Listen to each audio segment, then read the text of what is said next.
Salam Bapak Ibu. Salam. Selamat hari Minggu. Selamat hari Minggu. Baik, kita akan memulaikan ibadah kita dengan tema tanda-tanda akhir zaman. Lukas pasal 21 ayat 5 sampai ayat 19 yang dilayani oleh hambanya Bapak Pendeta James Damani. Mari kita datang di hadapan Tuhan, mari kita memuji memuliakan nama Tuhan. Mari kita tenangkan pikiran kita, mari kita arahkan pikiran kita kepada Tuhan. Tiba saatnya kita akan memulaikan kebaktian kita. Mari kita mengambil saat teduh pribadi dimulai.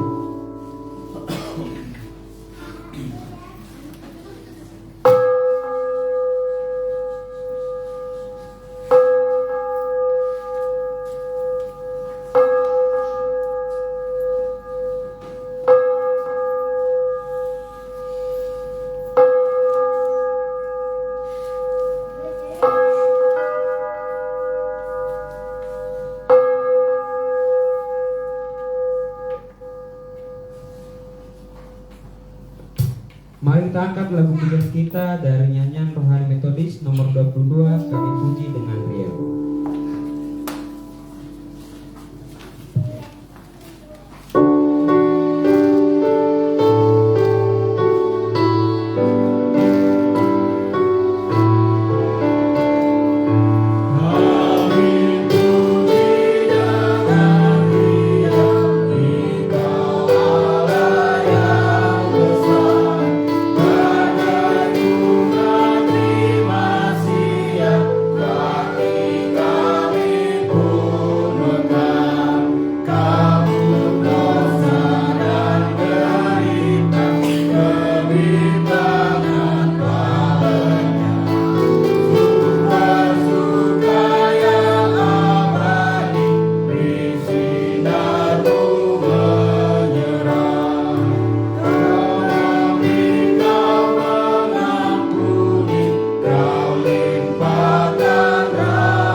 Carilah Tuhan selama ia berkenan ditemui, berserulah kepadanya selama ia dekat. Pertolongan kepada kita adalah di dalam nama Tuhan Allah yang menciptakan langit, bumi, alam semesta dan segala isinya. Turunlah kiranya atas kita sekalian anugerah dari Allah Bapa, Anak dan Roh Kudus. Amin. Hormat bagi Allah Bapa, hormat bagi Anaknya, hormat bagi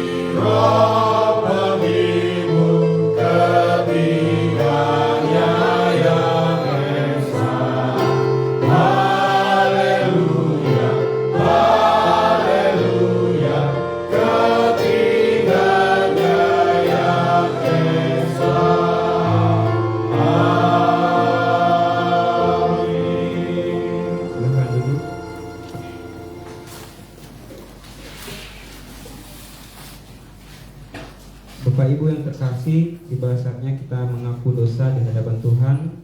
Mari kita renungkan dalam satu minggu ini apa saja hal yang kita buat yang tidak menyenangkan hati Tuhan. Mari kita mengaku bahwa kita ini orang yang banyak dosa. Mari kita serahkan, mari kita jujur di hadapan Tuhan. Mari kita berdoa secara pribadi kepada Tuhan untuk pengampunan dosa. Doa pribadi dimulai.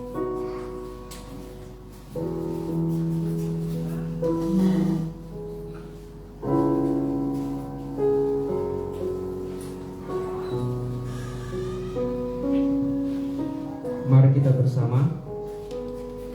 Bapa kami yang di surga, dengan kasih-Mu Engkau telah menjadikan kami, dan dengan kasih-Mu Engkau telah menjaga kami, dan dengan kasih-Mu Engkau juga hendak menjadikan kami sempurna. Dengan rendah hati kami mengaku bahwa kami seringkali tidak mengasihi-Mu dengan segenap hati, roh, jiwa, dan seluruh tenaga kami. Kami juga sering tidak mengasihi sesama kami manusia, sebagaimana Kristus telah mengasihi kami. Memang Engkau di dalam kami, tetapi nafsu kami telah membuat kami berpaling dari kami. Ampunilah kami Bapa, dan tolonglah kami, agar kami bertobat dari dosa-dosa kami, dan dari hidup kami yang salah. Pimpinlah kami ke dalam Roh-Mu, agar kami dapat berlaku seperti yang Engkau kehendaki, sehingga kami dapat masuk ke dalam kemuliaan yang sempurna daripada ciptaan-Mu, demi Yesus Kristus Tuhan kami. Amin.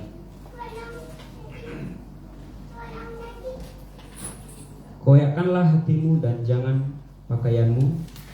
Berbaliklah kepada Tuhan Allahmu, sebab Ia pengasih dan penyayang, panjang sabar dan berlimpah kasih setia, dan Ia menyesal karena hukumannya. Mari kita bersama dalam doa Bapa kami. Bapa kami yang di surga, Dikuduskan namamu, datanglah kerajaan-Mu, jadilah kehendak-Mu di bumi seperti di surga. Berilah kami pada hari ini makanan kami yang secukupnya, dan ampunilah kami akan kesalahan kami, seperti kami juga mengampuni orang yang bersalah kepada kami. Dan janganlah membawa kami ke dalam pencobaan, tetapi lepaskan kami daripada jahat, karena Engkau yang punya kerajaan dan kuasa dan kemuliaan sampai selamanya. Bapak, Ibu, saudara-saudari, mari kita mengangkat lagu pujian kita dari nyanyian rohani Metodis nomor 16, Suci, Suci, Suci.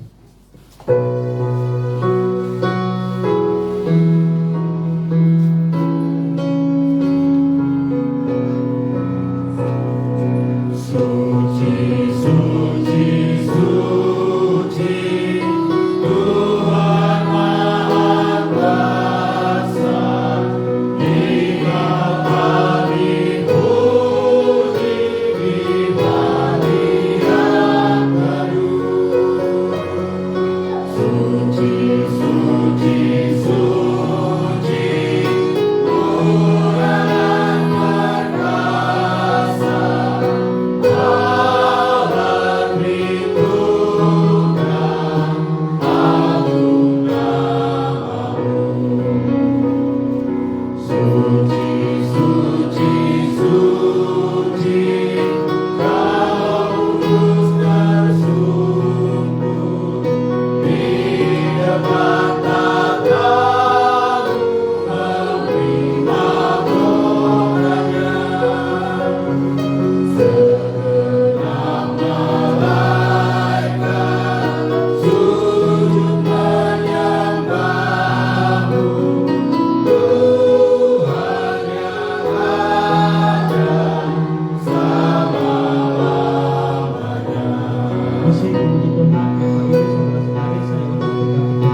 dari kitab Mazmur pasal 98 ayatnya yang pertama sampai ayatnya ke-9.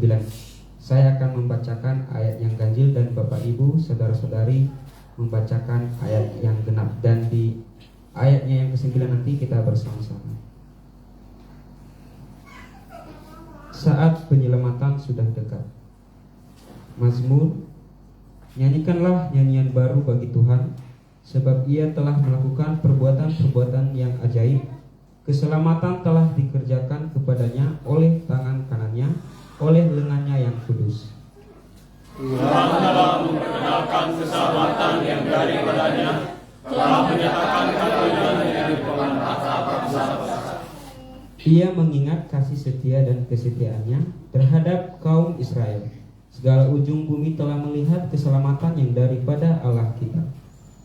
Bersorak-soraklah bagi Tuhan, hai seluruh bumi. Bergembiralah, bersorak-sorailah, dan bermasmurlah. Bermasmurlah bagi Tuhan dengan kecapi dan lagu yang nyaring. Dengan nafiri dan sangkakala yang nyaring, bersorak-soraklah di hadapan Raja yang ini Tuhan. Biarlah gemuruh laut serta isinya, dunia serta yang diam di dalamnya. Biarlah sungai-sungai bertepuk tangan dan gunung-gunung bersorak-sorai bersama-sama. Kita bersama. Di hadapan Tuhan, sebab Ia datang untuk menghakimi bumi. Ia akan menghakimi dunia dengan keadilan dan bangsa-bangsa dengan kebenaran.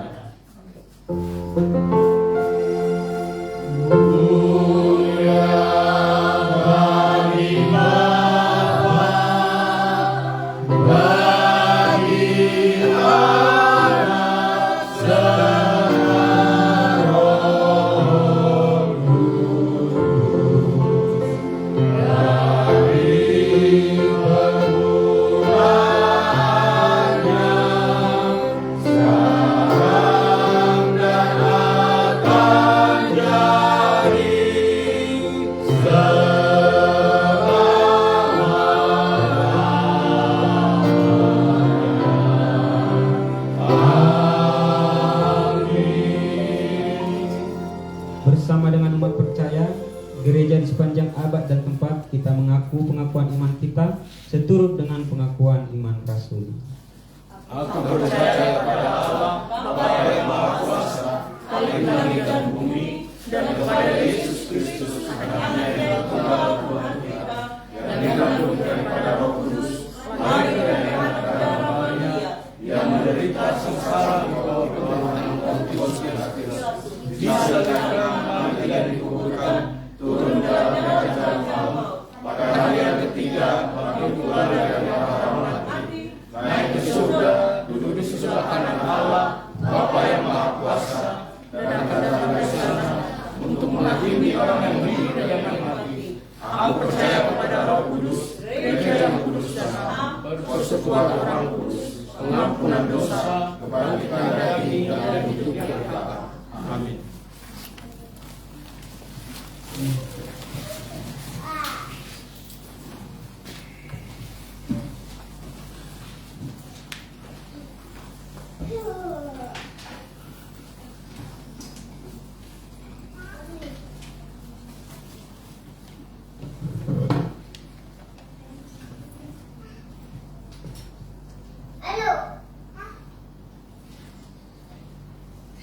Baik, epistel kita di minggu ini terambil dari 2 Tesalonika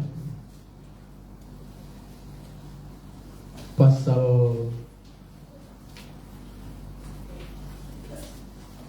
pasal 2 ayat pasal 2 ayat 3 sampai dengan 13. Beginilah firman Tuhan.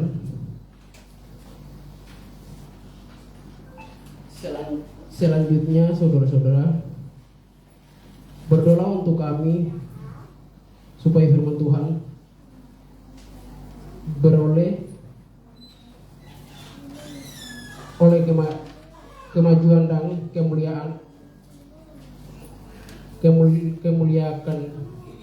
dimuliakan sama seperti yang telah terjadi di antara kamu, dan supaya kami terlepas daripada pengacau dan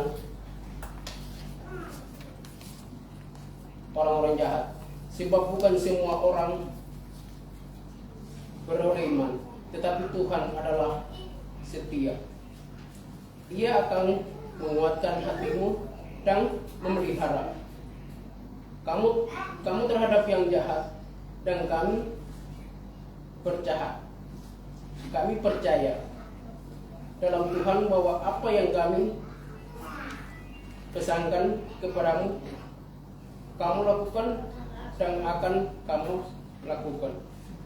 Kiranya Tuhan tetap menunjukkan hatimu kepada kasih Allah dan kepada ketabahan Kristus. Tetap kami berpesan kepadamu, saudara-saudara, dalam nama Tuhan Yesus Kristus, supaya kamu menjauhkan diri dari setiap saudara yang tidak melakukan pekerjaan dan yang tidak menurut ajaran yang telah kamu terima dari kami. Sebab kamu sendiri tahu bagaimana kamu harus mengikuti teladan kami. Karena kami tidak lalai bekerja di antara kamu dan tidak makan roti orang dengan percuma. Tapi kami berusaha dan berjerih payah siang malam, supaya jangan menjadi beban bagi siapapun di antara kamu, bukan karena kami tidak berhak untuk itu, melainkan karena kami mau menjadikan diri kami teladan bagi kamu, supaya kamu ikuti. Sebab juga waktu kami berada di antara kamu, kami memberi peringatan ini kepada kamu. Jika seorang tidak mau bekerja, janganlah ia makan. Kami katakan ini karena kami dengar bahwa ada orang yang tidak tertib hidupnya dan tidak bekerja, melainkan sibuk dengan hal-hal yang tidak berguna. Orang-orang yang demikian kami peringati dan nasihati dalam Tuhan Yesus Kristus, supaya mereka tetap tenang melakukan pekerjaannya dan dengan demikian makan makanannya sendiri. Dan kamu saudara-saudara, janganlah jemu berbuat apa yang baik. Demikian epistel kami di minggu ini. Amin.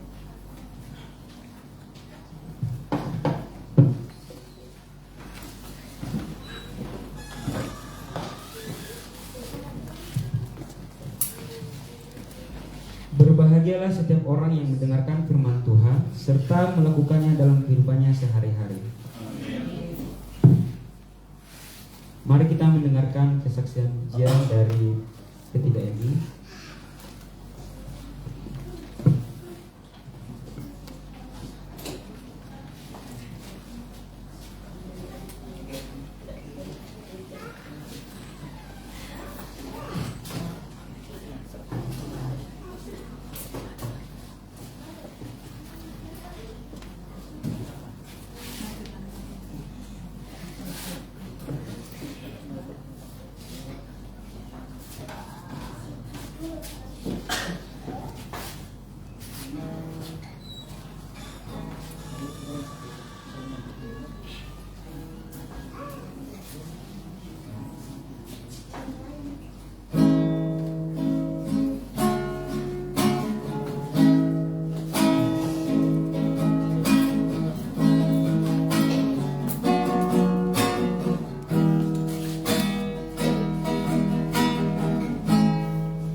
Baik, terima kasih persembahan pujian dari ketiga ini.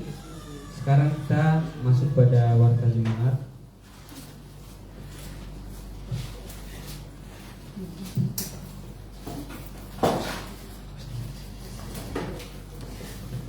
Pimpinan jemaat, majelis dan jemaat Immanuel Banjarmasin mengucapkan selamat beribadah kepada kita semua. Dan selamat datang kepada Bapak Ibu, saudara-saudari yang baru pertama kali hadir beribadah di Gereja Metodis Indonesia Immanuel Banjarmasin. Dan untuk Bapak Ibu atau saudara-saudari yang baru pertama kali beribadah di gereja ini, kami undang untuk bangkit berdiri untuk memperkenalkan diri.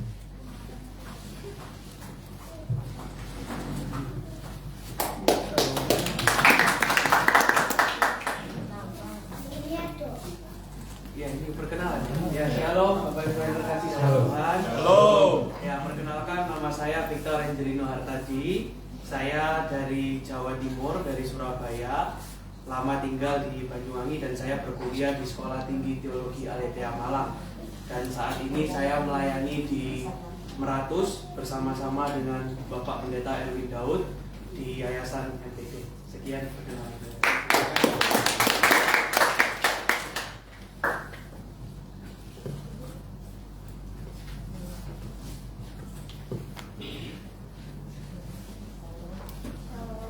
Salam.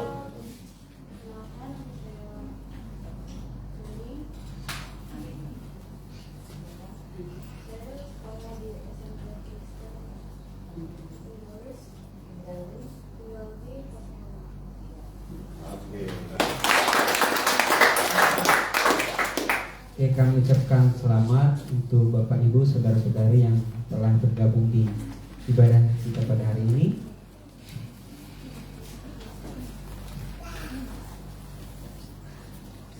Adapun berita sepekan, yang pertama dari Majelis Jemaat. Majelis Jemaat periode ke-6 tahun 2025-2027 sudah dilantik pada hari Minggu 9 November 2025 dengan formasi sebagai berikut. Bisa kita lihat di warta dan di slide.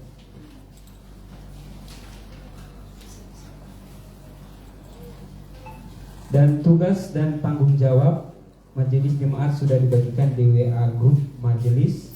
Mohon dibaca dan dipedomani.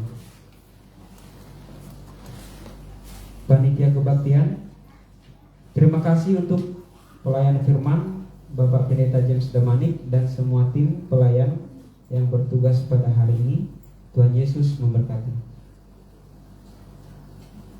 Untuk petugas Minggu 23 November 2025,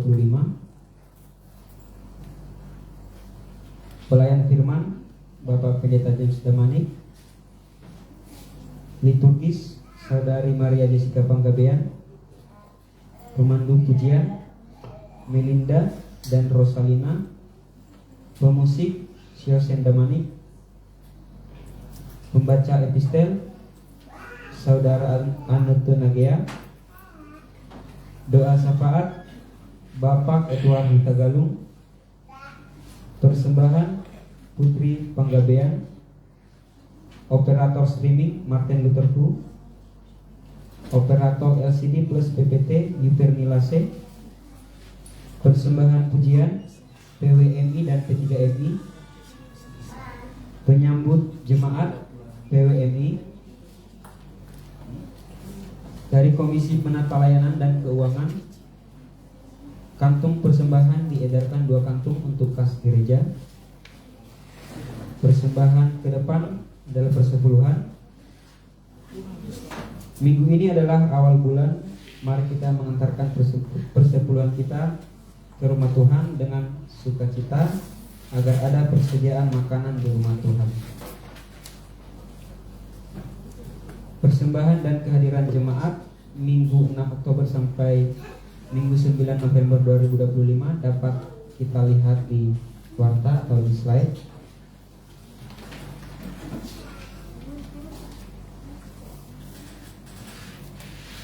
Hamba Tuhan dan majelis jemaat mengucapkan terima kasih atas kesetiaan jemaat beribadah dan memberikan persembahan, terutama persembahan persepuluhan, janji iman, dan ucapan syukur.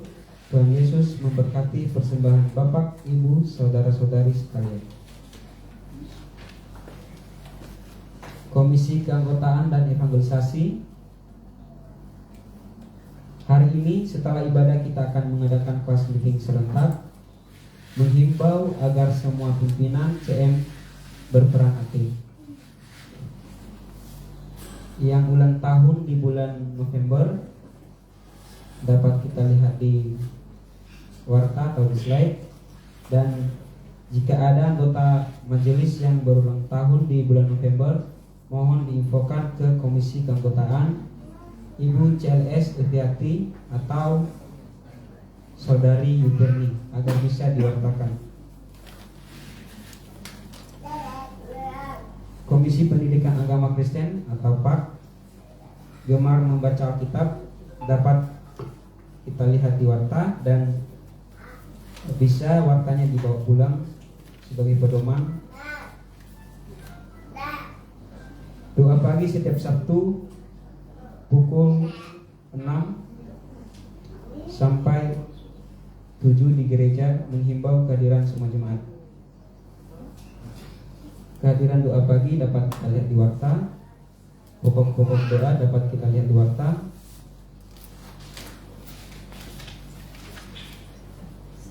Panitia Pemeliharaan Harta Pemda atau PPHB. Untuk kebutuhan sarana beribadah, gereja kita masih membutuhkan 1 mesin kursi citos di tempat kebaktian. Seksi sekolah minggu dan remaja dapat kita lihat di warta. Kehadiran dan persembahan dapat kita lihat di warta. Seksi Pemuda-Pemudi Metodis Indonesia P3MI, kelas meeting gabungan dapat kita lihat di warta. Dan statistik kehadiran kelas meeting dapat kita lihat di warta. Untuk persekutuan setiap Sabtu pukul 19 Wita. Untuk petugas tanggal 22 November 2025, puji-pujian Melinda, pemusik CM Ober, firman Tuhan Bapak Pendeta Erwin Daud. Untuk statistik kehadiran persekutuan P3MI dan keuangan dapat kita lihat di warta.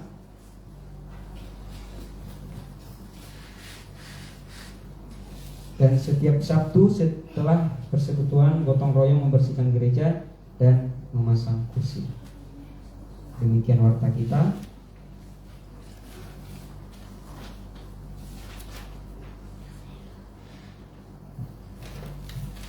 Bapak, Ibu, dan saudara-saudari, sebelum kita menaikkan doa syafaat kita, mari kita bersorak-sorai, mari kita angkat lagu pujian kita yang berjudul Bapa Sentuh Hatiku.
Menjadi yang baik.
Ya Allah yang bertata di kerajaan surga, yang kami panggil Bapa di dalam kehidupan kami. Terima kasih ya Bapa atas penyertaan-Mu di kehidupan kami masing-masing, dari satu minggu yang lalu hingga hari ini kami boleh bersekutu dan berjemaat untuk memuji dan memuliakan nama-Mu. Bapa di surga, di awal sepakat kami berdoa untuk bangsa dan negara kami di bawah pemerintahan Presiden Prabowo. Berkati ya Bapak setiap langkah apapun keputusan yang diambil semata-mata untuk mensejahterakan umat-Mu sebagai warga negara. Kami juga berdoa untuk gereja-gereja yang ada di Indonesia ya Bapak. Apapun aras dan tanggung jawab masing-masing gereja, tapi semata-mata untuk memuji dan memuliakan nama-Mu. Terkhusus kami berdoa untuk gereja kami GMI dari wilayah 1, 2 hingga Kota Pangembangan. Dan demikian juga ya Bapak untuk gereja-Mu GMI Immanuel Banjarmasin yang saat ini bertumbuh dan berkembang, terkhusus untuk keimanan jemaat ya Bapak. Kami sangat bersyukur sudah menghantarkan kami GMI dalam pemilihan bisop untuk wilayah 1, 2 dan Pengembangan. Berkati bisop kami Antoni Manuel, bisop Iwan Karo-Karo, dan demikian juga bisop Tahir Wijaya di dalam tugas dan tanggung jawabnya yang luar biasa di dalam pengembangan GMI, terkhusus untuk distrik 3 ya Bapak, di mana kami bernaung dan juga di bawah pembinaan Resort GMI Grace Kelapa Gading. Bapak di surga, kami sungguh-sungguh selalu memohon kehadirat-Mu ya Bapak, atas berkat-berkat dan karunia, agar kesetiaan jemaat di dalam beribadah dan juga di dalam memberikan persembahan persepuluhan, agar di rumah Tuhan, di rumah-Mu ya Bapak, GMI Immanuel Banjarmasin, tersedia segala kebutuhan di dalam melaksanakan proses bergereja. Bapak di surga, kami berdoa untuk jemaat yang saat ini sedang bersekolah, berstudi, dan juga sedang melaksanakan PKL atau magang, dan yang lebih tugas lagi Bapak, kami berdoa bagi jemaat-Mu yang sedang bekerja, yang saat ini boleh menikmati hasil dari karyanya, dan Engkau berkati selalu ya Bapak di dalam tugas dan pekerjaannya. Jikalau minggu lalu kami boleh telah dilantik oleh distrik ya Bapak, majelis maya dan juga seksi-seksi, berkati kami ya Bapak memulai pengabdian kami, memulai melayani kami, dan juga di dalam proses kami mengabdi agar GMI Immanuel Banjarmasin boleh bertumbuh dari hari ke hari.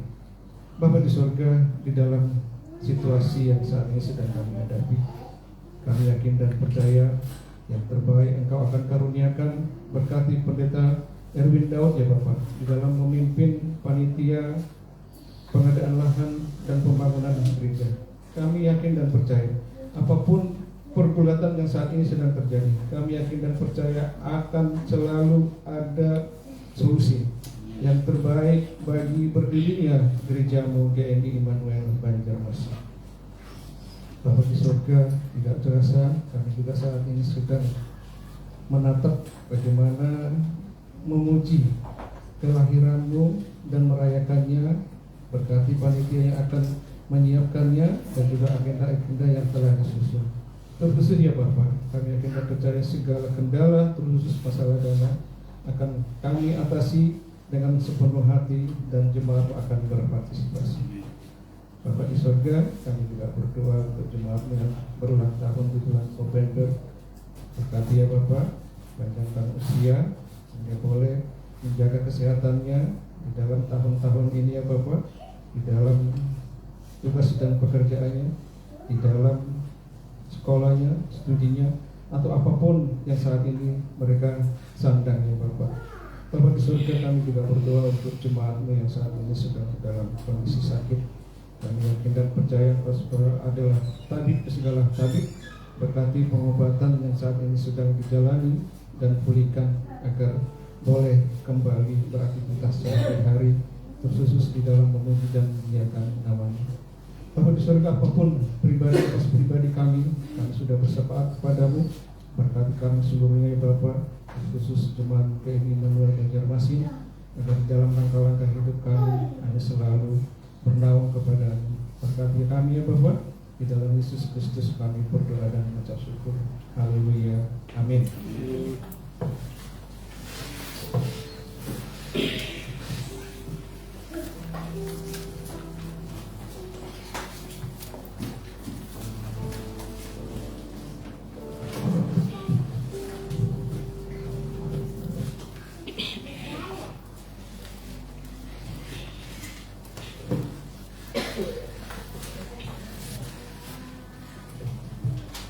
Bapak Ibu saudara-saudari, untuk menyambut firman Tuhan, mari kita angkat lagu pujian kita, nyanyian Rohani Metodis nomor 72, nyanyikan lagu yang baru. Amin.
Remaja boleh disilakan.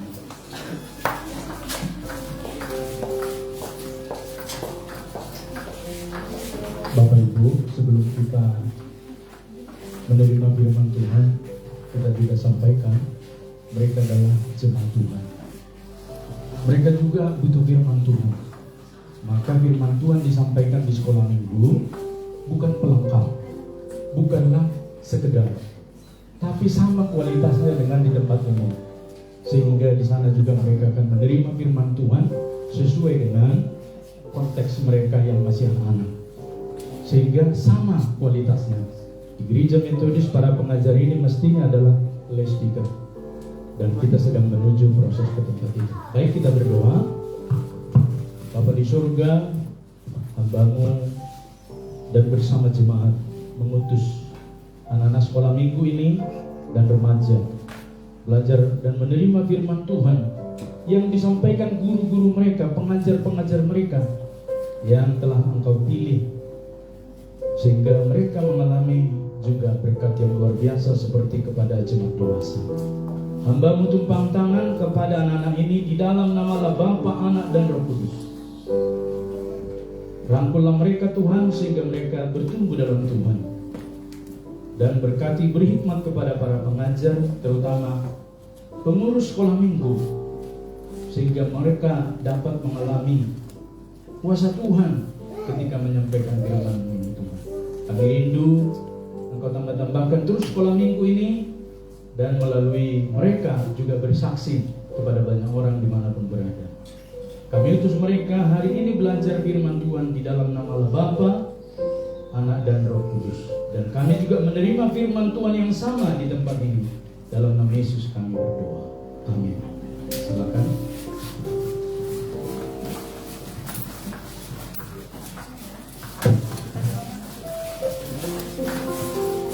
Firman Tuhan disampaikan kepada kita hari ini yang diambil dari Injil Lukas pasal 21 ayat 5 sampai dengan ayat yang ke-19. Injil Lukas pasal 21 yang ke-5 sampai dengan 19. Saya akan membaca untuk kita sekalian, demikian firman Tuhan. Ketika beberapa orang berbicara tentang bait Allah, betapa bangunan itu dihiasi dengan batu-batu yang indah dan dengan berbagai barang persembahan, berkatalah Yesus, adapun apa yang kamu lihat di situ akan datang waktunya ketika tidak ada satu batu pun akan dibiarkan di atas batu yang lain, semuanya akan diruntuhkan. Lalu mereka bertanya kepada Yesus, Guru, kapan semuanya itu akan terjadi? Apa tandanya apabila itu akan terjadi? Jawabnya, waspadalah supaya kamu jangan disesatkan, sebab banyak orang akan datang dengan memakai namaku dan berkata, akulah dia, dan saatnya sudah dekat, janganlah mengikuti mereka. Apabila kamu mendengar tentang peperangan dan pemberontakan, jangan terkejut, sebab semuanya itu harus terjadi dahulu, tetapi kesudahan tidak segera datang. Lalu ia berkata kepada mereka, bangsa akan bangkit melawan bangsa dan kerajaan melawan kerajaan, dan akan terjadi gempa bumi yang dahsyat, dan di berbagai tempat akan ada kelaparan dan sampar, dan akan terjadi juga hal-hal yang menakutkan dan tanda-tanda yang dahsyat dari langit. Namun sebelum semuanya itu, kamu akan ditangkap dan dipenjarakan, dianiaya, akan diserahkan ke rumah-rumah ibadat dan penjara-penjara, dan kamu akan dihadapkan kepada raja-raja dan penguasa-penguasa oleh karena namaku. Hal itu akan menjadi kesempatan bagimu untuk bersaksi. Sebab itu, tetapkanlah di dalam hatimu untuk tidak memikirkan lebih dahulu pembelaanmu. Sebab aku sendiri akan memberikan kepadamu kata-kata hikmat, sehingga kamu tidak dapat ditentang atau dibantah semua lawanmu. Kamu akan diserahkan juga oleh orang tuamu, saudara-saudaramu, kaum keluargamu, dan sahabat-sahabatmu. Sebab beberapa orang di antara kamu akan mereka bunuh, dan kamu akan dibenci semua orang oleh karena namaku. Namun tidak sehelai pun di rambut kepalamu akan hilang. Dalam ketabahanmu kamu akan memperoleh hidupmu. Sedemikian jauh pembacaan firman Tuhan. Bapak Ibu, saudaraku yang mengasihi Tuhan, tentu yang berbahagia adalah setiap kita yang membaca tetapi juga merenungkan, mempraktekkan firman Tuhan ini dalam hidup kita hari lepas hari. Haleluya. Bapak Ibu yang mengasihi Tuhan, pada ayat 10 dan 11 disebutkan demikian. Ia berkata kepada mereka, bangsa akan bangkit melawan bangsa dan kerajaan melawan kerajaan, dan akan terjadi gempa bumi yang dahsyat, dan di berbagai tempat akan ada kelaparan dan sampar, dan akan terjadi juga hal-hal yang menakutkan dan tanda-tanda yang dahsyat akan terjadi. Dua keadaan terakhir inilah yang kita akan khotbahkan pada khotbah ini. Bapak Ibu, dengan tema tanda-tanda akhir zaman. Tentu sebagai orang Kristen, dari kita sekolah minggu, remaja, pemuda sampai dengan kondisi saat ini, sudah sering kita mendengar tentang khotbah akhir zaman dari berbagai sisi dan juga dengan kondisi yang terjadi pada masa-masa tertentu yang mengemuka peperangan, gempa bumi, dan lain-lain sebagainya. Saya mengingat bahwa ketika gempa di Poso, Sulawesi Tengah beberapa tahun yang lalu, rata-rata khotbah itu di gereja khususnya Sulawesi berbicara tentang gempa bumi berkaitan dengan akhir zaman atau tanda-tanda akhir zaman. Sehingga jemaat itu lebih siap mengantisipasi keadaan itu dari perspektif iman. Dan banyak di antara mereka yang imannya tumbuh dari peristiwa itu. Tetapi hari ini Bapak Ibu, kita tidak menyoroti itu, tetapi pada bagian ini kita disuguhkan dari 3 bagian yang disampaikan oleh Tuhan Yesus ini. Bapak Ibu, ketika ini disampaikan Tuhan Yesus, ada latar belakangnya. Ada yang disebut dengan amanat teksnya, yaitu yang pertama, peristiwa di mana masa lalu, yaitu ketika Yesus belum datang menjadi manusia. Dia sampaikan itu pada bagian ini. Itu latar belakangnya yang pertama. Yang kedua Bapak Ibu, ke masa ketika Tuhan Yesus yang adalah Allah itu menjadi manusia dan berdiam di antara manusia dan menjadi orang Yahudi. Yesus itu datang sebagai orang Yahudi Bapak Ibu. Dia datang sebagai manusia sejati, enggak manusia jadi-jadian, enggak manusia setengah-setengah. Dia 100% manusia. Maka dia tahu persis keadaan manusia pada masa itu karena dia adalah manusia. Maka dia menyampaikan firman Tuhan ini Bapak Ibu dalam konteks itu pada masa mereka berada di Yerusalem.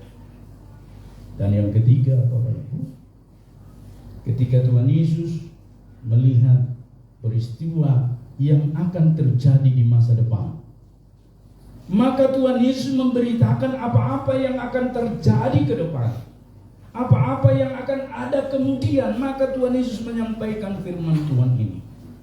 Kita perhatikan Bapak Ibu di dalam ayat yang ke-11 tadi dikatakan, dan akan terjadi juga hal-hal yang menakutkan.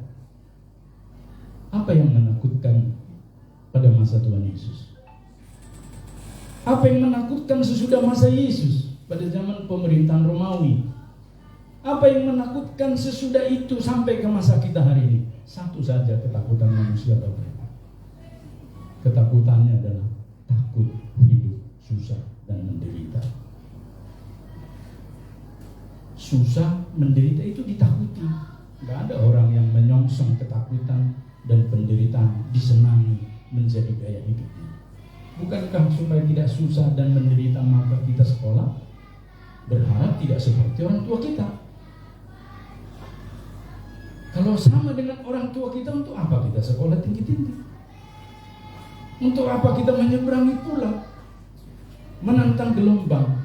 Waktu naik pesawat ada turbulensi dan kita pun ketakutan luar biasa. Kalau hanya sekedar, tapi perhatikan pada baik-baik. Ternyata Bapak Ibu, saya survei. Ini seluruh dunia, karena Google itu bisa mensurvei seluruh dunia. Ternyata ya, manusia hari ini takut susah. Itulah sebabnya Bapak Ibu saudaraku, pada bagian ini Tuhan Yesus, kita mencoba merekonstruksi kejadian masa lalu 2000 tahun yang lalu, ketika Yesus menyampaikan itu kepada orang banyak. Dan dia berkata, yang kamu takutkan itu saya tahu, yaitu susah dan penderitaan. Itulah sebabnya Bapak Ibu, dalam masa itu banyak orang menghindari kesusahan dan penderitaan, yang menjual bangsanya. Kan kalau orang Yahudi pada bagian-bagian pekerjaan tertentu kan tidak bisa. Itu pekerjaan orang-orang Yunani, orang Romawi, dan seterusnya. Perkapalan itu milik orang Yunani dan orang-orang Romawi. Tapi orang Yahudi tidak masuk di situ.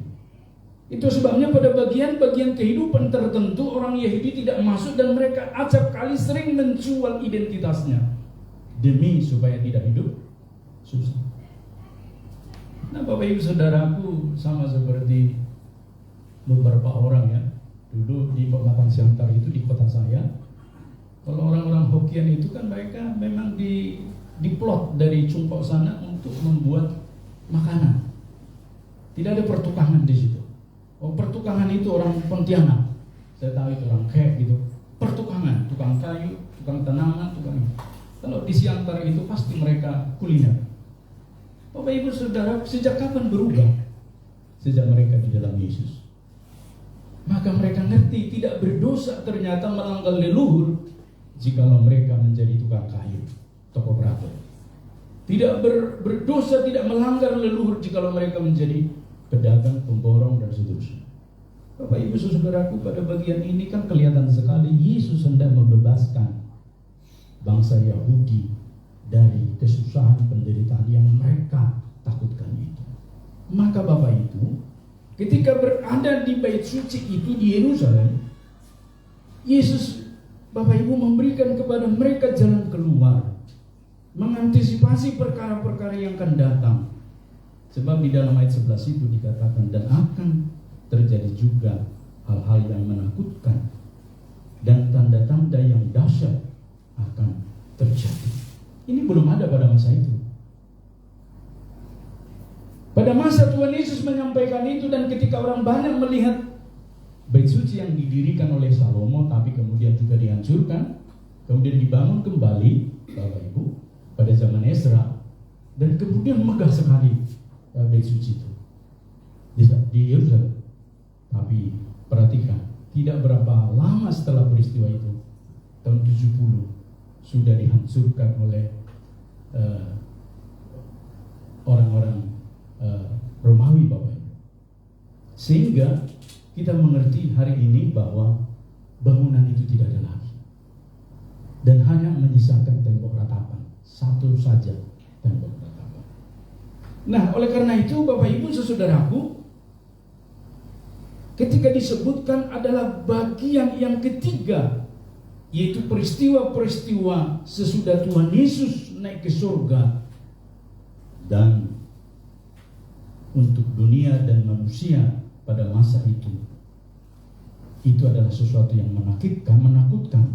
Maka perhatikan, Yesus memberikan kepada mereka apa yang harus dilakukan mereka. Lalu mengapa Tuhan Yesus memberikan pengajaran tentang peristiwa-peristiwa yang akan datang itu Bapak Ibu? Paling tidak dari firman Tuhan itu, dari nas ini kita menemukan 3 ya. Kenapa latar belakangnya Bapak Ibu? Yang pertama, sebab ternyata manusia yang diwakili oleh sekelompok orang banyak, ternyata mereka melihat ukuran segala sesuatu itu dengan kebendaan ketika mereka melihat bait suci itu. Dan itu tidak salah juga, karena kita pun sampai hari ini berpikir demikian. Bukankah kita kalau melihat gereja itu, kalau kita lihat bangunannya megah, kita berpikir itulah gereja yang benar dan pas. Maka orang berbondong-bondong membangun bangunan gereja yang besar-besar. Tetapi sekian abad kemudian, bangunan yang besar-besar di Eropa itu sudah mulai kosong. Dan disinyalir juga di beberapa tempat di Tapanuli yang dibangun gereja besar-besar sudah mulai kosong.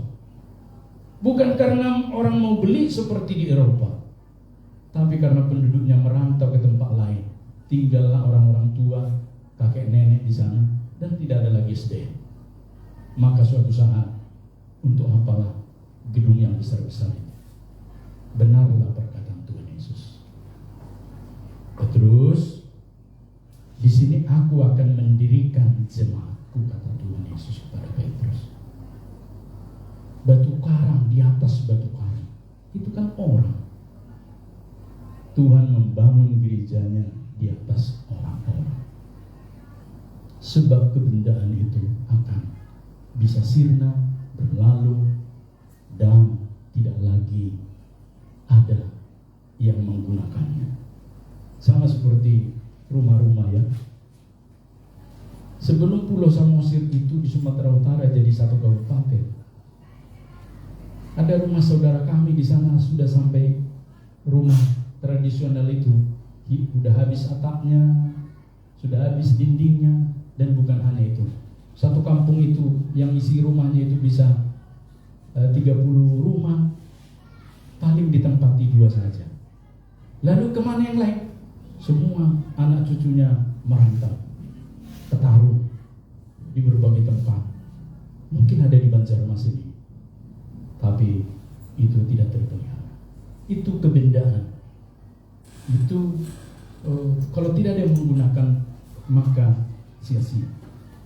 Pada bagian ini Bapak Ibu, nyata sekali perspektif yang dikatakan oleh Tuhan Yesus kepada orang banyak yang mengagumi bait suci itu dengan batunya. Bapak Ibu, sebesar saya ini tinggi-tinggi batunya itu 1,5 meter, 1 meter. Balok-baloknya itu Bapak Ibu, peninggalannya masih ada di tembok ratapan, paling tidak 1 meter. Kira-kira bagaimana cara mengolah itu sampai bisa satu batu sampai setinggi itu? Bukankah itu memancing pikiran kita berdecak kagum dengan kebendaan itu? Tapi mari kita hari ini melihat dari sudut pandang Tuhan. Itu semua tidak berguna. Pada bagian ini Bapak Ibu Saudaraku, jelas sekali Tuhan menyatakan bahwa apa yang dilihat mereka itu bukanlah soal kebendaannya, tapi orang-orang itu melihat dari kebendaannya, materialismenya. Baik Allah yang ada di Yerusalem yang mereka lihat itu, mereka nilai dari segi kebendaannya. Dan betapa kata Tuhan Yesus kepada mereka di ayat 5, betapa bangunan itu diisi dengan batu-batu yang indah dan dengan berbagai barang persembahan. Orang banyak fokus dengan kebendaannya, tetapi lupa dengan fungsinya. Kan kadang kita juga begitu, fokus dengan bendanya, lupa fungsinya untuk apa. Sama seperti tubuh kita kan. Tubuh kita ini untuk apa? Fungsinya untuk apa? Itulah sebabnya pada hari ini Bapak Ibu, bukan saja orang-orang banyak itu yang adalah murid-murid dan orang banyak yang mengikuti Yesus masuk ke Yerusalem, diajar, dididik sedemikian, diubah paradigma cara berpikirnya, tetapi kita juga hari ini diajak untuk mengubah cara berpikir kita. Makanya ada persembahan pujian majelis minggu lalu. Apa persembahan pujiannya, Juli? Iya, bukan kesempitan, kesempatan. Artinya apa? Belum tentu terulang. Saya jamin itu Bapak Ibu, belum tentu terulang. Maka pergunakanlah waktu dengan baik. Saya kalau mau ngasih muda nggak bisa lagi, udah lewat. Untunglah saya gunakan dengan baik. Sehingga Bapak Ibu Saudaraku, sebenarnya kalau bahasa sekarang itu Tuhan Yesus sedang menampari mereka dengan kritikan yang keras. Kamu lihat bajunya, kok nggak kau lihat fungsinya? Sudahkah orang-orang bangsa lain itu mendengar Injil sesuai dengan Tauratmu? Kan tidak. Orang Romawi tetap dengan keromawiannya, Yunani demikian, bangsa-bangsa lain demikian.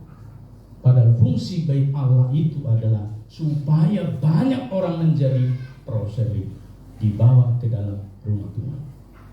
Dan Bapak Ibu Saudaraku yang mengasihi Tuhan, yang kedua di sini disebutkan ada pepatah yang menyatakan malu bertanya sesat di jalan, atau malu bertanya jalan-jalan. Kita mendengar pepatah itu.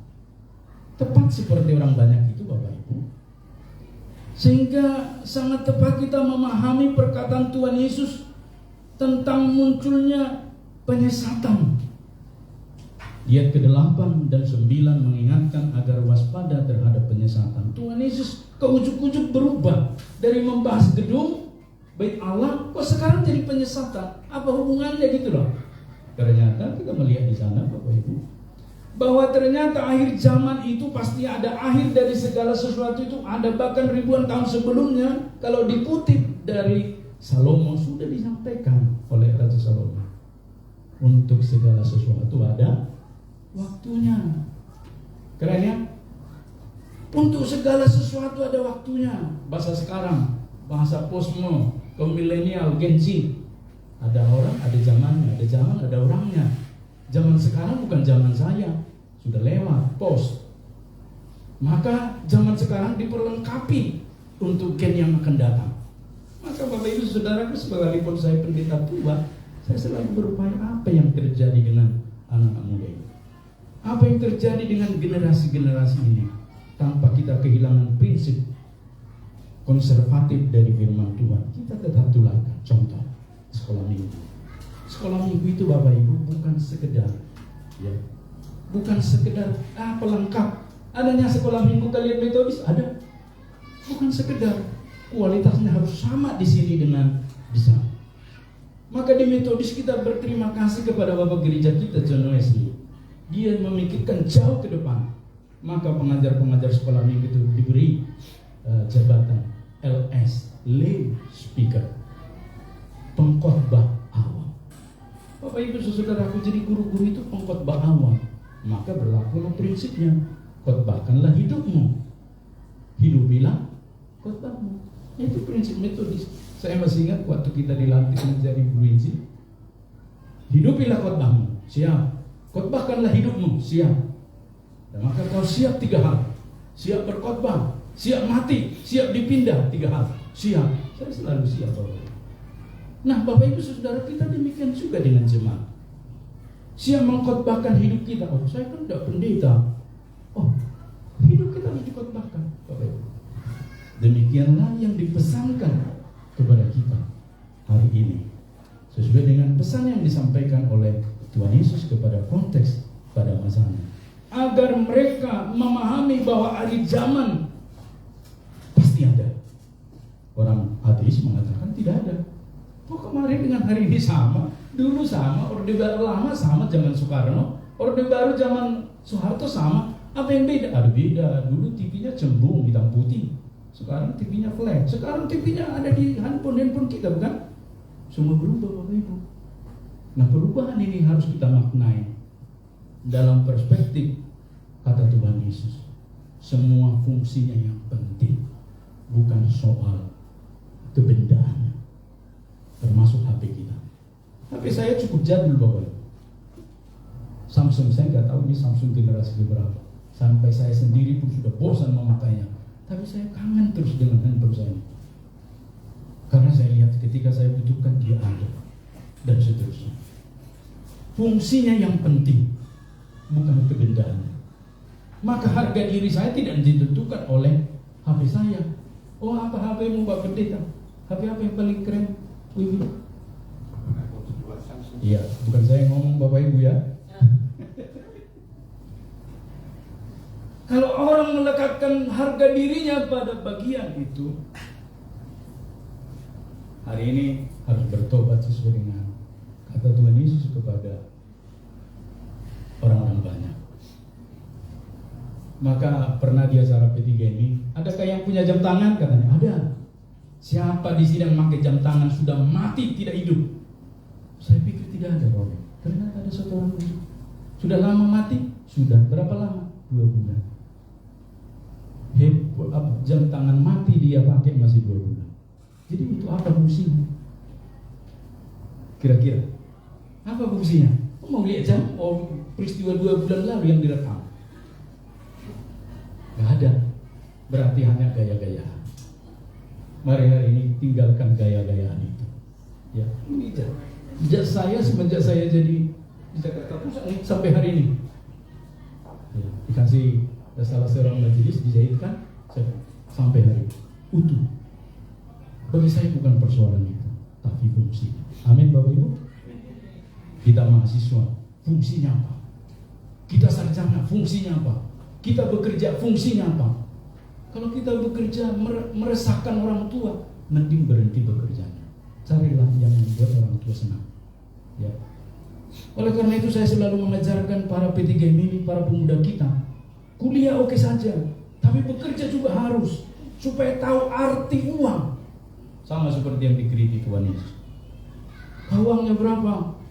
Katanya ke mahasiswa, oh saya dapat kiriman 1 juta dari orang tua saya tiap bulan. Keren ya? Ya keren. Saya bisa ke sana, ke sini, ke sana. Kau dapat uang berapa? Kadang dapat, kadang tidak. Terus fungsinya apa? Saya belajar bergantung pada Tuhan. Excellent. Itu pemuda metodis. Kebergantungan kita pada Tuhan itulah yang penting. Sama seperti ke gereja, bukan? Kalau ke gereja di mana? Oh saya dibonceng Bang Anto. Oh saya dijemput Bang Wiwi. Excellent. Tapi yang lebih excellent lagi lah, kau datang naik apa? Jalan kaki, Pak.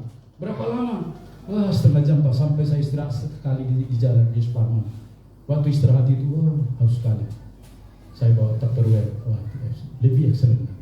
Berarti mengajarkan kita, Bapak Ibu, satu bagian yang diajarkan oleh Tuhan Yesus kepada orang-orang banyak itu fungsinya. Pakaian ini apa fungsinya? Gunakanlah dengan baik. Tubuh kita apa fungsinya? Gunakanlah dengan baik. Baik suci itu apa fungsinya? Gunakanlah dengan baik. Sehingga akhir zaman berkaitan dengan kedatangan Tuhan Yesus yang kedua kalinya, yang tidak percaya Alkitab menyebut tidak ada hubungan, tetapi kita percaya untuk segala sesuatu ada waktunya. Ada di mana masa kita tidak bisa masuk lagi ke bagian itu, tapi sudah berhenti.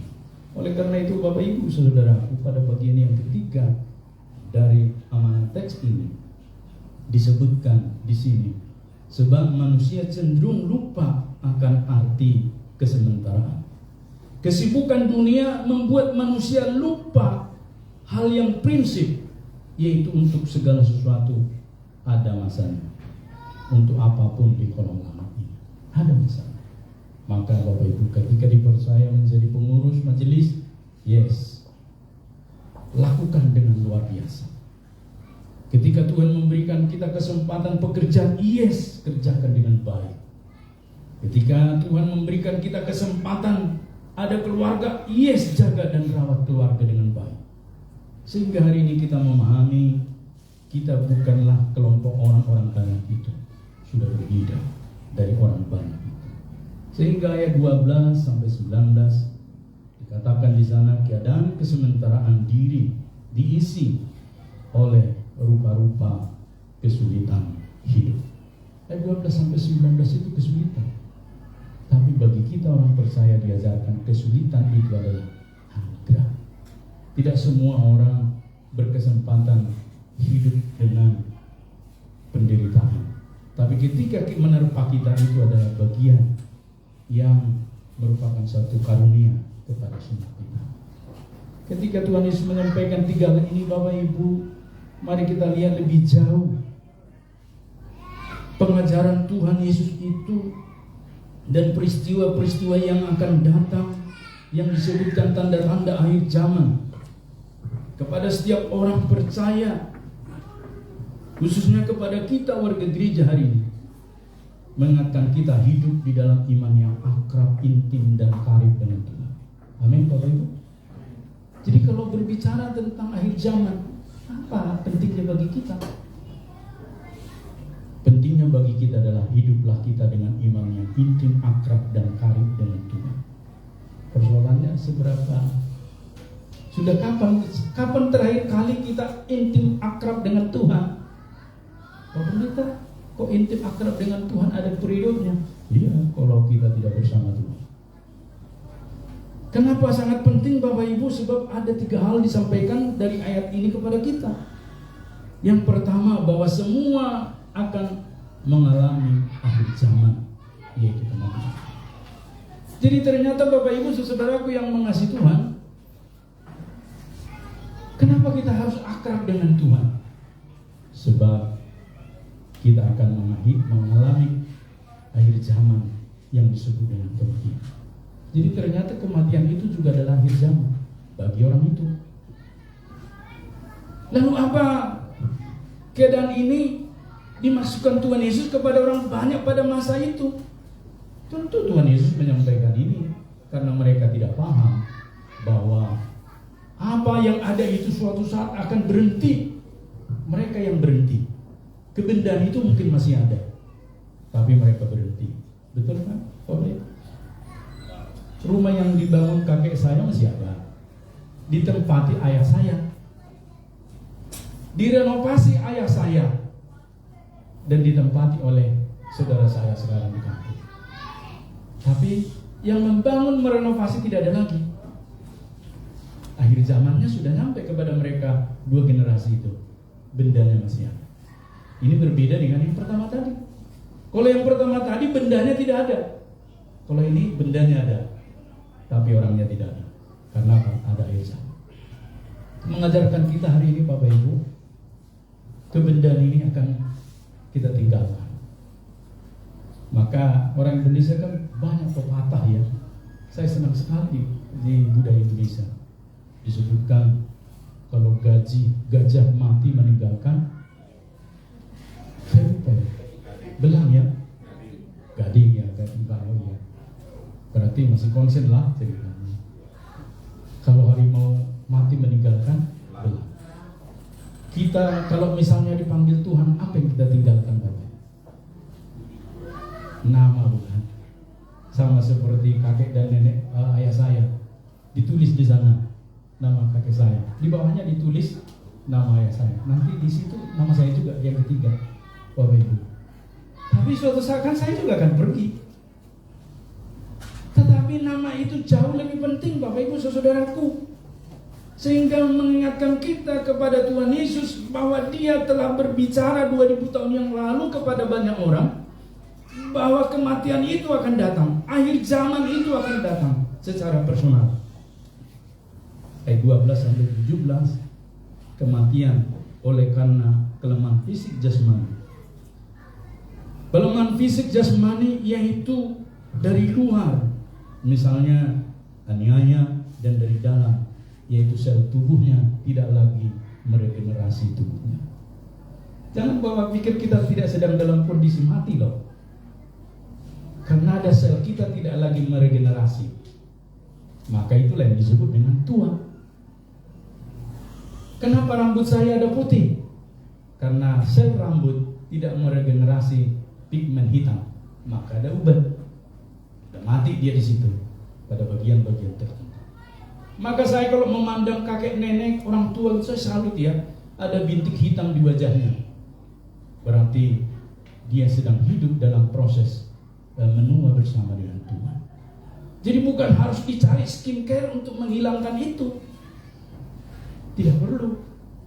Walaupun mungkin bisa ada skincare hanya sementara.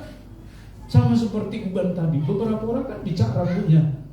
Wah, kelihatan sekali loh, muda, strong man. Pada saat dicat. Tapi seminggu kemudian mulai kelihatan putih lagi. Bapak Ibu Saudaraku, mari kita coba memikirkan pada bagian ini ada kematian atau akhir zaman. Dalam konteks ini Tuhan menyatakan bahwa semua itu penderitaan itu harus dilalui. Karena itulah yang disebut dengan pelemahan fisik. Maka kita mengalaminya dari luar maupun dari dalam. Sehingga aplikasinya kepada kita hari ini, mari kita maknai akhir zaman pribadi dengan tetap bersukacita, fokus pada Tuhan. Amin. Fokus pada Tuhan, apapun kesulitannya. Nah, yang kedua Bapak Ibu, akhir zaman moral disebutkan juga di sini sangat jelas sekali. Ditandai dengan rusaknya moral manusia sesuai dengan standar ketetapan Tuhan Allah. Tuhan Yesus mengajarkan untuk hidup dalam standar moral tinggi.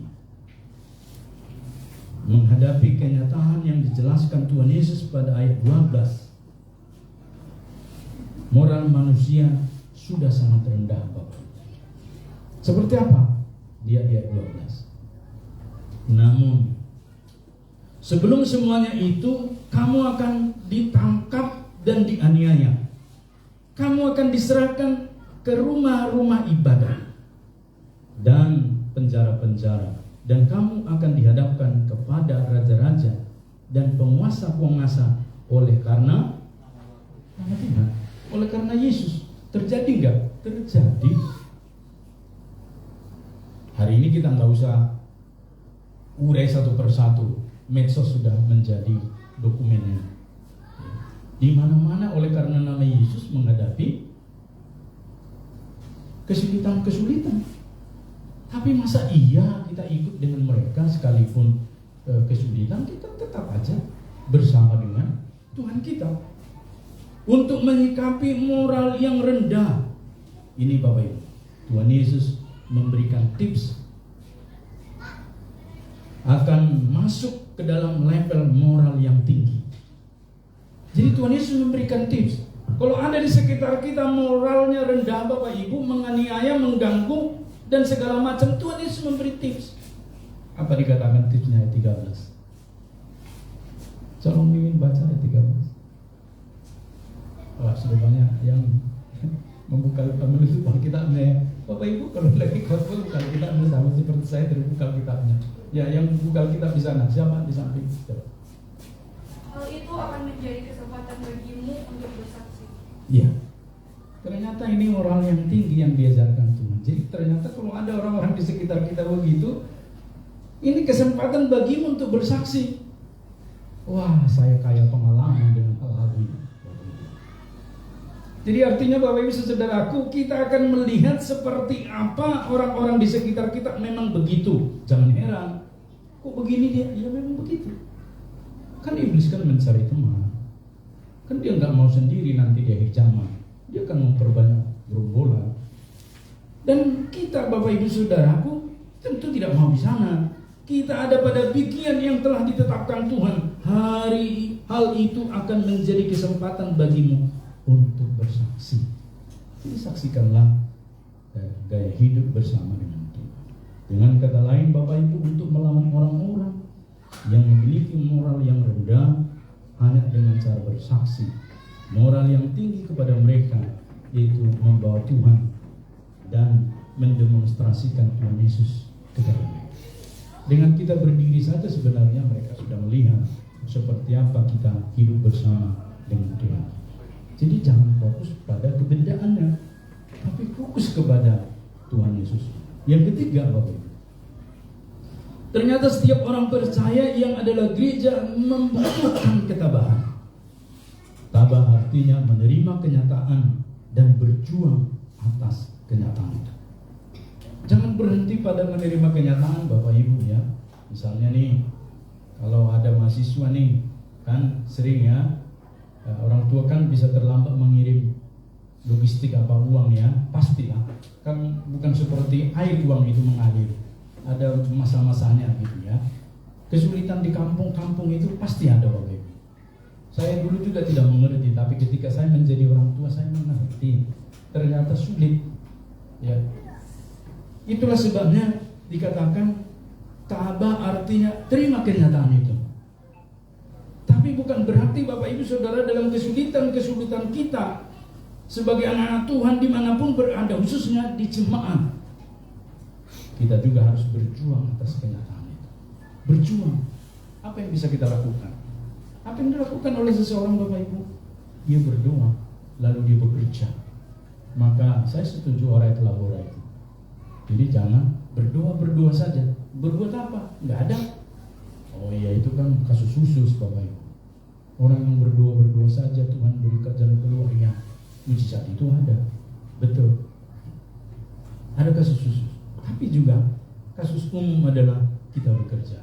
Maka ketika saya pantau beberapa jemaat kita yang pemuda-pemudi ini, Pak saya kan lagi bekerja ini itu, dalam hati saya andalkan Tuhan. Sehingga kita mengerti hari ini Bapak Ibu, bukan saja kita butuh dengan uangnya, tapi juga kita dilatih ketabahan kita. Tabah itu ternyata bukan pasif, tapi juga aktif Bapak Ibu. Sehingga Tuhan Yesus mengajarkan untuk akrab dengan Tuhan melalui ketabahan. Akrablah dengan tabah itu. Jangan menjauhi ketabahan itu Bapak Ibu. Sehingga disebutkan di ayat 19, dalam ketabahanmu kamu akan memperoleh hidupmu. Jadi kemarin hidup siapa yang kau dapat? Ya hidupmu juga, tapi yang setengah-setengah, separuh-separuh. Tapi yang hidup yang utuh itu adalah seperti kata saudara kita dari Indonesia Timur, baik senang bersama dengan Tuhan. Senang ikut Tuhan. Yang artinya ya, susah juga ikut dengan Tuhan. Gitu ya artinya. Baik senang maupun susah ikut Tuhan. Kalau ada yang berkata kan kalau senang apa enggak susah ikut Tuhan. Siapa bilang? Ayo kita ke Rawamangun Jakarta hari ini pagi-pagi jam 9. Lebih enak jam 9 kalau kira-kira di lapangan golf enak enggak? Sangat enak Bapak Ibu. Tapi kan main golf. Untunglah di sana tidak ada jemaat Metodis. Nah, itu kabar gembira kepada kita. Oleh karena itu mengajarkan kita hari ini hidup dan senang kita tetap ikut Tuhan. Dalam ketabahanmu kamu akan memperoleh hidup. Itulah hidup yang utuh. Sehingga Bapak Ibu kalau hari ini kita bisa makan enak, amin. Bisa makan 2 kali siang dan sore, amin. Pagi tidak ada minum air saja tidak apa-apa. Berdoa supaya di kuliah nanti mampu konsentrasi. Kan doa mengalahkan segala sesuatu, mukjizat terjadi. Dan saya pernah alami itu Bapak Ibu. Jangan dikata Pak Pendeta ini khotbah aja. Oh siapa bilang saya berpuasa yang normal ya. Juga kadang-kadang dulu waktu di seminari itu saya berpuasa tidak normal. Kenapa tidak normal? Karena pagi-pagi tidak ada sarapan. Udah berhari-hari tidak ada sarapan. Tapi tetap saya kuliah. Kalau ditanya dosen, saya paling garang menjawabnya. Dan paling ingat. Karena saya mengandalkan Tuhan Bapak. Ketabahan itu perlu dilatih. Bukan datang instan. Lewat satu proses. Sehingga nanti ketika kita sulit mendapatkan rupiah demi rupiah. Nanti ketika kita mempunyai rupiah, kita mampu mengelola rupiah dengan baik. Amin. Sehingga Bapak gereja yang bernama Agustinus berkata, penderitaan adalah guru yang baik yang membawa seseorang lebih dekat dengan Tuhan. Nah, berbeda kan? Kalau yang tadi Tuhan Yesus melihat banyak mereka menjauhi penderitaan orang-orang Yahudi itu, tapi pada bagian ini Tuhan Yesus mengatakan penderitaan itu membuat kita dekat dengan Tuhan. Dari ketiga tanda-tanda akhir zaman yang disampaikan oleh Tuhan Yesus, maka kita ingat 2 ayat Bapak Ibu. Dalam 1 Petrus 4 ayat 7 dikatakan kesudahan segala sesuatu sudah dekat. Artinya sudah berada di kita. Karena itu kuasailah dirimu dan jadilah tenang supaya kamu dapat berdoa. Saya tadinya berpikir ayat ini begini. Kesudahan segala sesuatu sudah dekat, karena itu kuasailah dirimu dan jadilah tenang supaya kamu dapat bersenang-senang. Oh, ternyata enggak begitu bunyinya, tapi supaya dapat berdoa. Ketika seseorang berdoa, dia sebenarnya 90% sudah memenangkan pertandingan itu. Ketika kita berkuliah, ketika kita berdoa, sudah sebenarnya kita sudah sedang mempersiapkan stola, sudah mau wisuda. Itu harus ada dalam pikiran kita. Kuasailah dirimu supaya kamu dapat berdoa. Di dalam Lukas 21 ayat 33 dari pasal ini juga disebutkan langit dan bumi akan berlalu, kebendaan lagi berlalu. Ada hari ini motor kita yang bagus, ya, karena ada orang pecandu motor ya, dikoleksi semua jenis motor berjejer di rumahnya. Tetangga kami di Cempaka Putih, saya dari motor Honda yang zaman dulu, Honda Astuti dan seterusnya. Saya pikir kalau mau dia pakai, kapan dia pakai semua jejer 25 motor ini? Ganti-gantian udah habis. Apa yang bisa saudaraku, itu kebendaan. Tuhan berkata akan berlalu, tetapi perkataanku tidak akan berlalu. Amin. Maka di rumah kita taruhlah perkataan Tuhan, di dapur kita taruh perkataan Tuhan, di panci-panci kita taruh perkataan Tuhan, di rice cooker kita juga taruhlah perkataan Tuhan. Maka ketika kita memakannya, makanan itu nikmat, sedap dan luar biasa. Sekalipun lauknya cuma cabai diolos-olos, digiling-giling, itu terasa nikmat luar biasa. Yang pernah mengalami ini dengan saya pasti tahu maksud dan tujuan ketika saya menyatakan cabai aja diolos-olos Bapak Ibu, di toel-toel sudah nikmat rasanya, dan sembuhlah kesulitan kita satu hari itu. Dan kenapa? Bukan karena cabai dan berasnya, nasinya, tapi karena ada berkat Tuhan di sana. Perkataan Tuhan. Taruhlah perkataan Tuhan di motormu, di tempat kosmu, di pakaianmu, di jemuranmu, dimanapun. Perkataan Tuhan. Sama seperti di gereja kita. Kita taruh perkataan Tuhan. Kita taruh perkataan Tuhan dimanapun kita injak, maka kita percaya untuk kemuliaan Tuhan. Perkataan Tuhanlah yang mengantarkan majelis akan melayani. Perkataan Tuhanlah yang mengantarkan pengurus PDJMI melayani. Maka itulah yang mengantarkan kita sampai pada akhir zaman, di mana kelak akhir zaman pribadi kita berhenti sesuai dengan kehendak Tuhan. Amin. Kita berdoa. Kami naikkan syukur Bapa di surga atas anugerah-Mu, tolong dan berkati kami. Terpuji termulia nama-Mu Bapa. Biarlah dalam menantikan kedatangan-Mu yang kedua kali, akhir zaman ini dan tanda-tandanya kami lihat dengan jelas, membuat kami semakin dekat dengan Tuhan. Dalam nama Yesus kami berdoa mengucap syukur. Amin. Kami undang hambanya kesaksian kepada kita dari guru MPT ya, dari STT AYT yang Malang. Kalau ada yang mau diperkenalkan, diperjelas kesaksian silakan, dan juga program disampaikan silakan. Ya, shalom, selamat pagi Bapak Ibu saudara-saudari yang terkasih dalam Tuhan. Halo. Ya, saya di sini bukan mau nambah jam ibadah ya. Jangan sampai nanti tambah ngantuk-ngantuk. Ini sudah saya ada lihat ada yang mengantuk, ada yang mau pulang ini. Tapi di sini saya bersyukur Bapak Ibu dan saudara-saudari mendapat kesempatan untuk boleh bersaksi. Izinkan saya sekali lagi memperkenalkan diri saya. Perkenalkan, nama saya Victor Angelino Hartadi. Saya adalah semester akhir ya, seorang mahasiswa teologi semester akhir dari STT Aletea Lawang, dan saya melayani bersama dengan Bapak Pendeta Erwin Daud di Pegunungan Meratus untuk melakukan pelayanan misi. Nah, Bapak Ibu yang terkasih di dalam Tuhan, saya bersyukur ya, nggak ada janjian dengan Bapak Pendeta, firman Tuhan yang sungguh memberkati kita semua. Nah, Bapak Ibu dan saudara-saudari, di usia yang muda seperti ini, saya sudah merasakan, Bahkan saya bisa cap diri saya itu adalah orang yang gagal. Loh, kenapa kamu di usia masih 23 kamu bilang kamu adalah orang yang gagal? Bapak Ibu yang terkasih, kuliah teologi itu sekitar 4 tahun. Dan ketika 5 tahun, maka saya akan wisuda. Tapi saya sekarang sedang menjalani tahun Sekarang saya sedang menjalani tahun ke-6 saya, Bapak Ibu. Jadi saya extend 1 tahun. Bagaimana saya bisa bilang diri saya tidak gagal? Saya tidak jadi lulus kuliah, saya tidak jadi hamba Tuhan.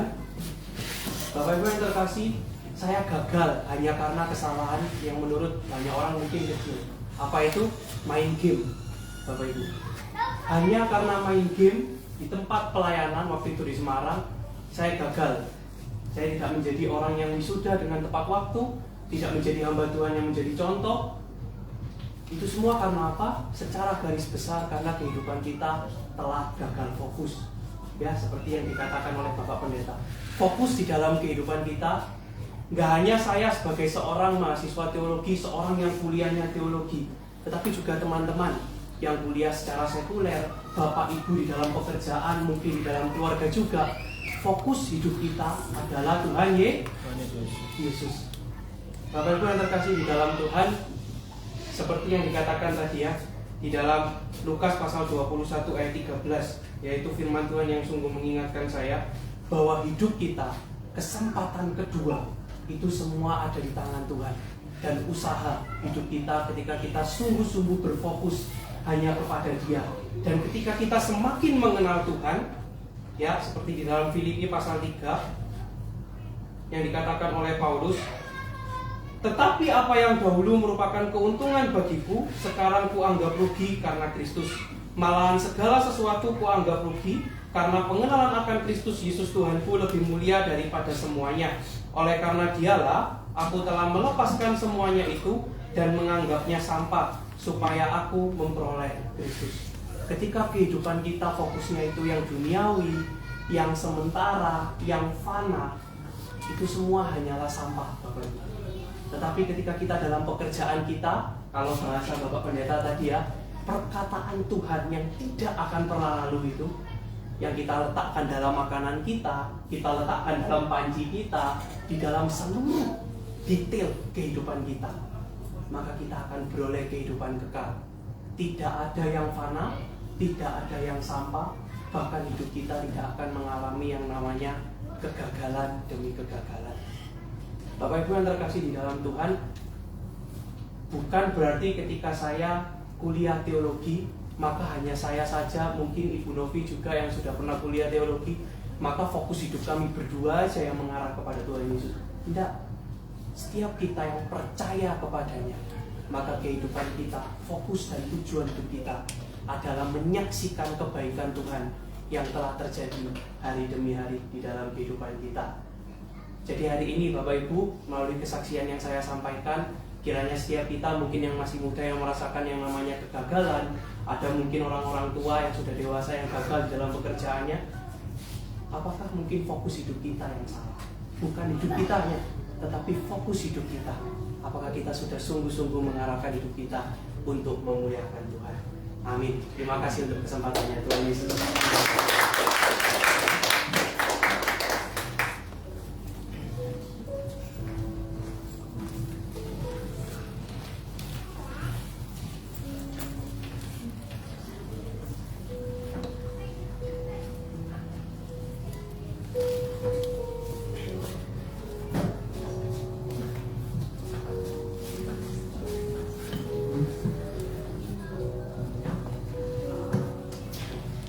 Sebab Dialah Allah kita dan kitalah umat gembalanya dan kawanan domba tuntunan tangannya.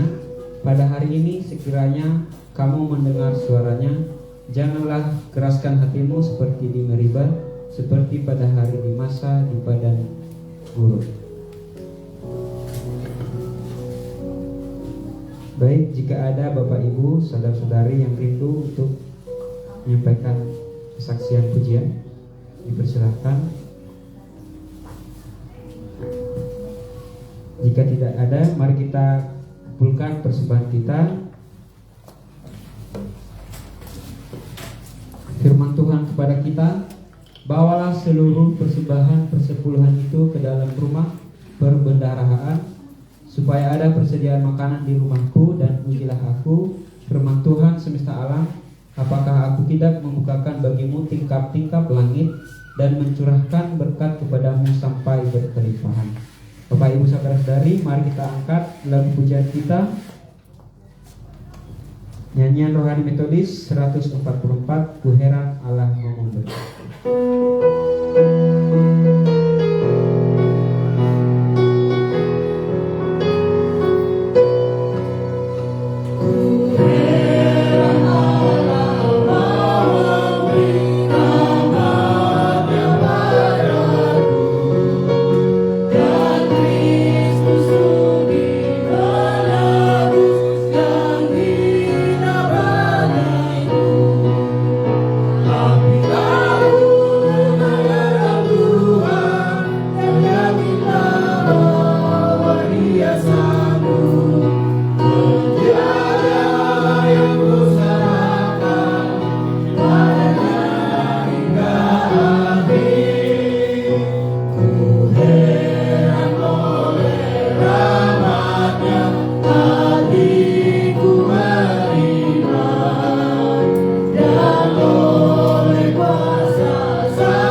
berkatilah baik kami yang memberi maupun setiap objek dari pelayanan gereja.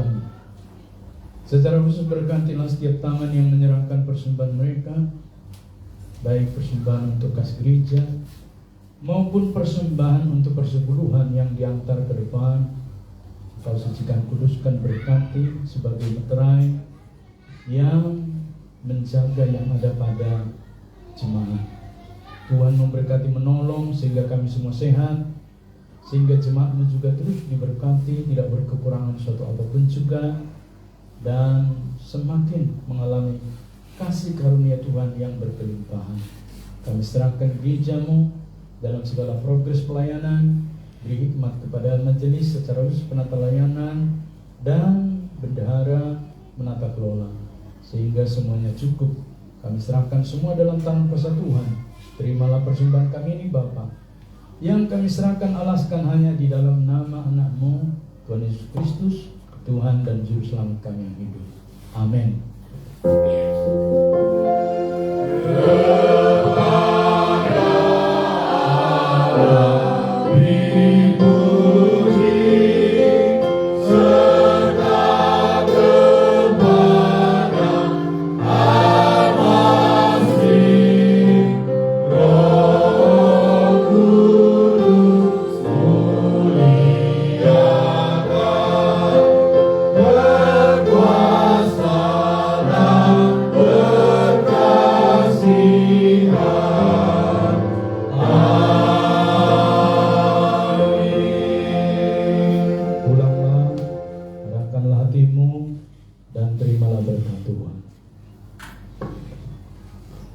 Tuhan memberkati engkau dan melindungi engkau. Tuhan menyinari engkau dengan wajah-Nya dan memberi engkau kasih karunia. Tuhan menghadapkan wajah-Nya kepadamu dan memberi engkau damai sejahtera. Dari sekarang, besok, bahkan sampai selama-lamanya, sampai Yesus datang kedua kalinya. Amin.